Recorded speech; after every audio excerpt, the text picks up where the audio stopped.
नमस्कार, लोकजागरण न्यूज चॅनलमध्ये आपलं स्वागत आहे। खामगाव शहरात CCTV यंत्रणेचा शुभारंभ। खामगाव शहरातील गुन्हेगारीला आळा घालण्यासाठी आणि शहर अधिक सुरक्षित करण्याच्या दृष्टीने राज्य सरकारच्या मदतीने खामगाव शहरात CCTV यंत्रणा कार्यान्वित करण्यात आली आहे।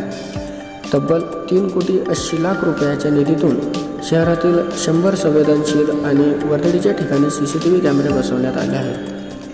खामगाव पोलीस स्टेशनसह अन्य 2 ठिकाणी CCTV यंत्रणा कक्षाची स्थापना करण्यात आली आहे।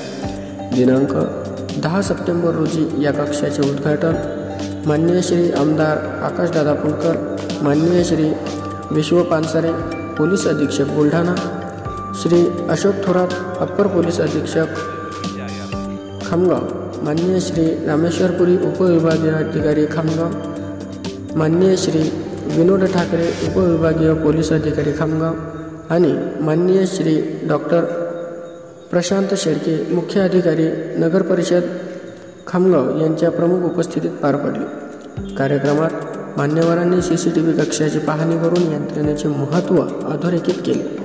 त्यांनी सांगितले की ही यंत्रणा शहरातील सामान्य नागरिक आणि विशेषतः महिलांच्या सुरक्षेसाठी अत्यंत उपयुक्त ठरेल।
Zoom